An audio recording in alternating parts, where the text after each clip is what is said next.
Yo! Video games. Just please run Breath of the Wild better, Nintendo, please. Well, goddamn. What up, dudes? It's Matt here from YoVideogames. First of all, I just want to let you know part 3 of our Legend of Zelda lorecast is out. What's a lorecast? Well, it's where we go through the entire canon lore of a video game franchise chronologically from beginning to end, regardless of order of retail release. This week's episode is covering some fan-favorite games in the franchise with Timeline B, the child-era timeline. This covers the games of Majora's Mask, Twilight Princess, and, unfortunately, Four Swords Adventures.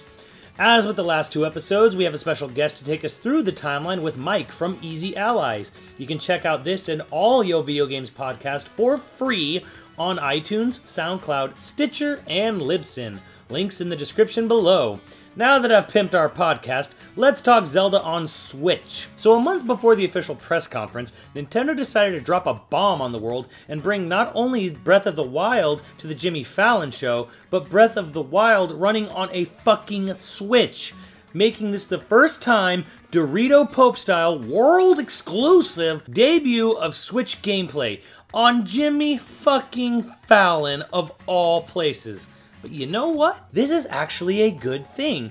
As enthusiasts, we watch every analysis, read every rumor, lurk every message board for Switch info. The general public pretty much has no knowledge of the Switch, and especially not any of Jimmy Fallon's audience.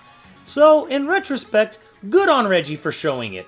My biggest gripe, though, is of course that we're seeing Switch footage for the first time off-screen on Jimmy's big dumb Jumbotron. Oh well. What small glimpse we did see certainly showed promise. Now, let's not get too excited and write off the Switch version as perfect from the small amount of off-screen glimpse we've got. But at least we have a much better idea of what we're dealing with. Breath of the Wild certainly doesn't appear to be sporting any improved geometry or vastly superior textures.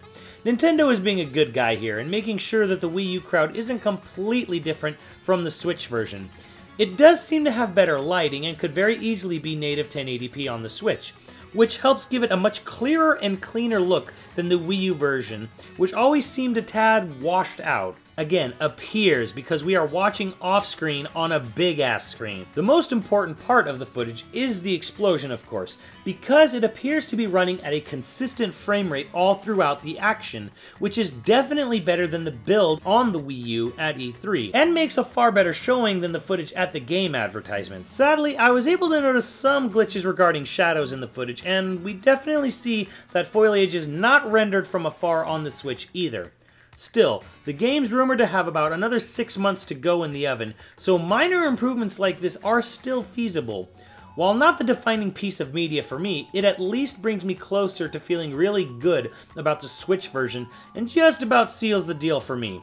As a man with 2 Wii U systems, one from launch day with the direct purpose of playing a brand new Zelda on it, I think I'm just about ready to say fuck it and move on.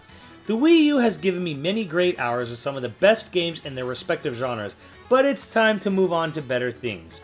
While the Switch probably won't be replacing anyone's PS4, I'm at least ready to take portable gaming to the next level. As an aside for those that want to point to the indie French game Seasons of Heaven, please people, don't fall for this shit again. Remember the first screens of Red Steel? Remember Sadness for the Wii? Remember Project Cars direct screens for the Wii U? I wish I could explain more, but please don't be looking for this machine to be any sort of console powerhouse. We're getting a damn fine portable that will upscale to 1080p on our TVs when inside the toaster, and more importantly, it's going to play every single Nintendo game in development going forward. No more split between teams, and it's at least going to be 2 Wii U's duct taped together.